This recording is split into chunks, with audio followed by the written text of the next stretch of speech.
Praise the Lord, जय मसीह की। एक बार फिर हमारे साथ जुड़ने के लिए मैं आपका धन्यवाद करती हूँ और आपका स्वागत करती हूँ। आज परमेश्वर के वचन का जो टॉपिक है वो है कौन उसे रोक सकता है। यशाया 14 उसका 27वें वचन में लिखा है, सेनाओं के यहोवा ने युक्ति की है और कौन उसको टाल सकता है। उसका हाथ बढ़ाया गया है, उसे कौन रोक सकता है। परमेश्वर के विषय में ये कहा जा रहा है कि जो युक्ति यहोवा ने की है उसको कौन टाल सकता है। यानी जो परमेश्वर ने ठान लिया है आपके और मेरे जीवन के लिए, उसे कौन रोक सकता है, कौन उसको टाल सकता है। जब उसने ये हाथ बढ़ा लिया है हमारे जीवन में कुछ करने के लिए, तो फिर कौन है जो उसे रोक सके। कोई नहीं है जो परमेश्वर की युक्तियों को हमारे जीवन में पूरा होने से रोक सके, उसके प्लान्स को हमारे जीवन में सक्सेसफुल होने के लिए रोक सके, या जो उसने ठान लिया है उसे रोक सके। कोई भी नहीं, ना कोई प्रधानताएं, ना कोई शक्तियां, कोई जादू टोना नहीं, कोई शैतान की योजना नहीं, कोई मनुष्य नहीं। यदि कोई उसे रोक सकता है तो वो है आप और मैं। हम उसकी युक्तियों को अपने जीवन में पूरा होने से रोक सकते हैं। बाकी बाहरी कोई ऐसी सामर्थ नहीं है, बाहरी कोई ऐसी शक्ति नहीं है जो परमेश्वर की युक्तियों को हमारे जीवन में पूरा होने से रोक सके, जो हमारे जीवन में उसे पूरा होने से रोक सके। क्योंकि कई बार हमारे जीवन में हमारे प्लान्स जो हैं वो विफल हो सकते हैं।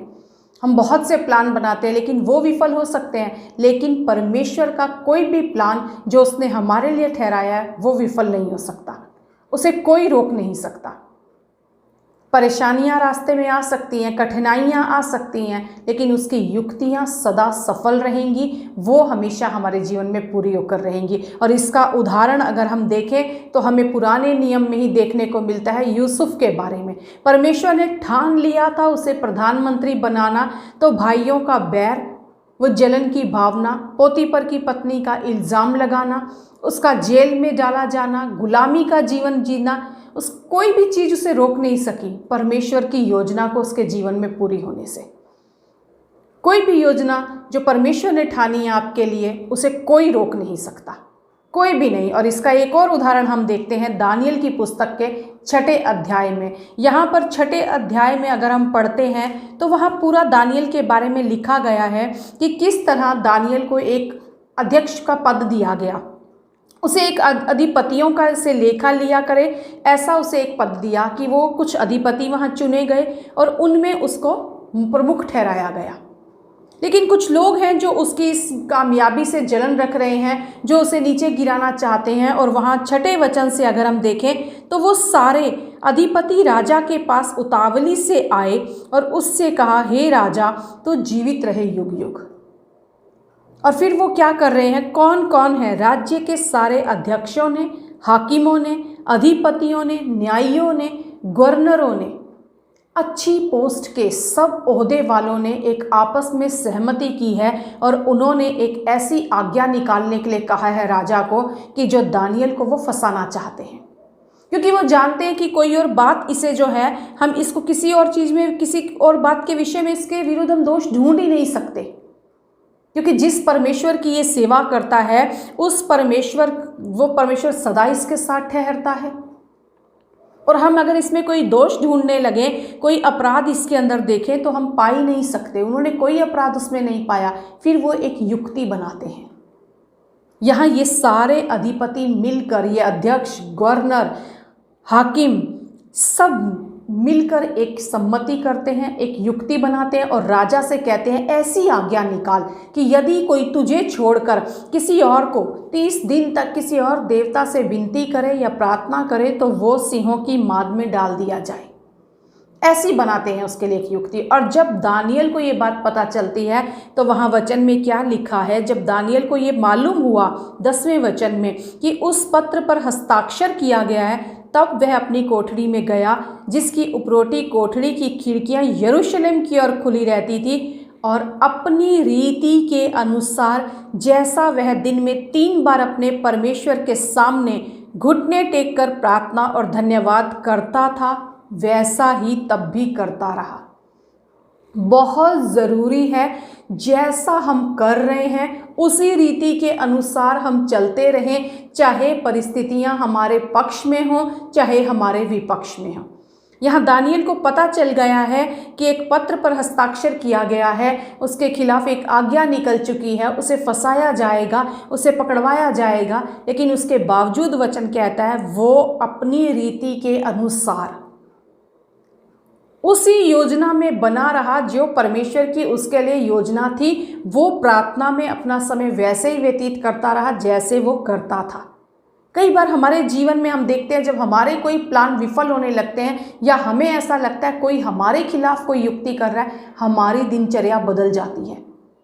हम परमेश्वर से नज़रें हटाकर उस परिस्थिति पर अपनी नज़रें टिका लेते हैं और परमेश्वर की उस योजना में से खुद ब खुद बाहर हो जाते हैं। लेकिन यहाँ दानियल के बारे में लिखा है वो अपनी रीति के अनुसार एज यूजुअल जैसा वो करता था वैसा वो करता रहा, उसमें कोई बदलाव नहीं आया। उस जो पत्र उसके खिलाफ निकला है जिस पर हस्ताक्षर हो चुके हैं उससे उसे कोई चिंता नहीं हुई।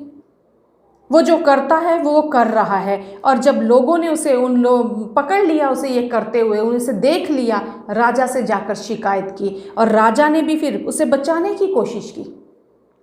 वो उपाय ढूंढने लगा किस तरह मैं उसे इसमें से बचाऊं, लेकिन उन व्यक्तियों ने क्या कहा कि जो आज्ञा निकल चुकी है वो बदली नहीं जा सकती। इस संसार के राजा ने, संसार के अधिपतियों ने, अध्यक्षों ने, गवर्नरों ने मिलकर एक आज्ञा निकाली है जो राजा जिसने खुद साइन किया है, खुद हस्ताक्षर किया, वो भी उसे बदल नहीं पा रहा, उसे बदल नहीं पा रहा। और उसकी आज्ञा के अनुसार 16वें वचन में लिखा है तब राजा ने आज्ञा दी और दानियल को सिंहों की मान में डाल दिया गया। उस समय राजा ने दानियल से कहा तेरा परमेश्वर जिसकी तू नित्य उपासना करता है वही तुझे बचाए, वही तुझे बचाए। और कितनी बार हम ये कह सकते हैं अय्यूब के समान, मुझे तो निश्चय है मेरा छुड़ाने वाला जीवित है, मेरा छुड़ाने वाला जीवित है, क्योंकि उसकी युक्तियां कभी टलने की नहीं। उसको कौन रोक सकता है, उसको कौन रोक सकता है।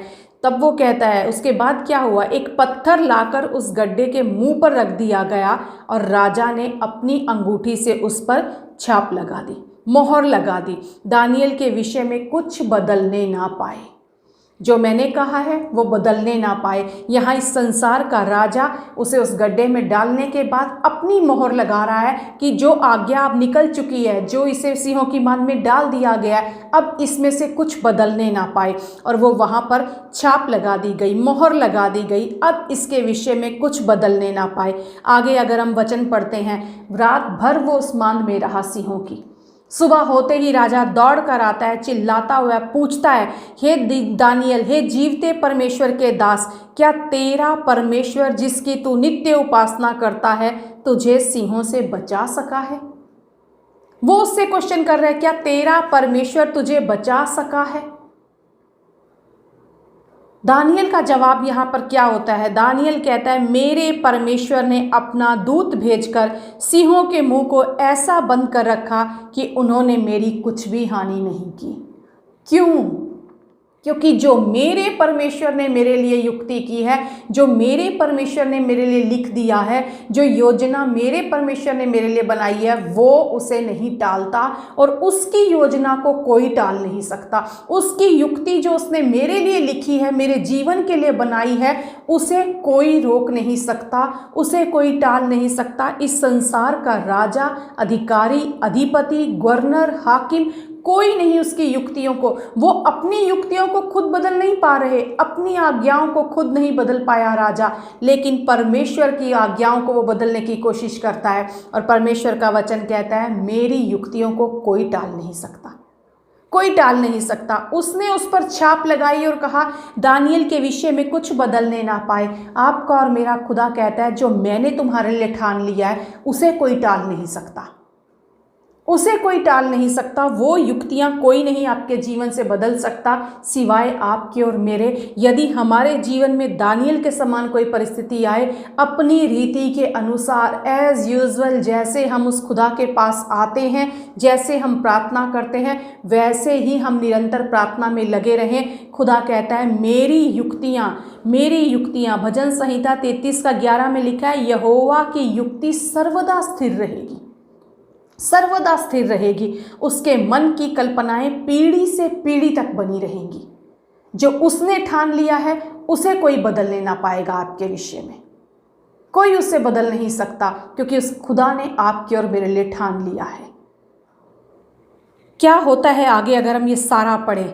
अगर हम आगे जाकर 26वें वचन में पढ़ते हैं, 25वें वचन से पढ़ते हैं, तब उसी दारा राजा ने पृथ्वी के रहने वाले और देश देश और जाति जाति के सब लोगों और अलग अलग भाषा बोलने वालों के पास ये लिख कर भिजवा दिया कि मैं यह आज्ञा देता हूँ, जहाँ जहाँ मेरे राज्य का अधिकार है वहाँ के लोग दानियल के परमेश्वर के सम्मुख कांपते और थरथराते रहें। क्यों? क्योंकि जीवता और युगानुयुग तक रहने वाला परमेश्वर वही है।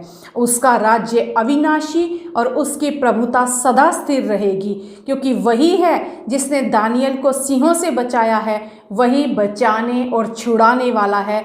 स्वर्ग में और पृथ्वी पर चिन्हों और चमत्कारों का प्रकट करने वाला है। कोई और नहीं, वो आपका और मेरा खुदा है।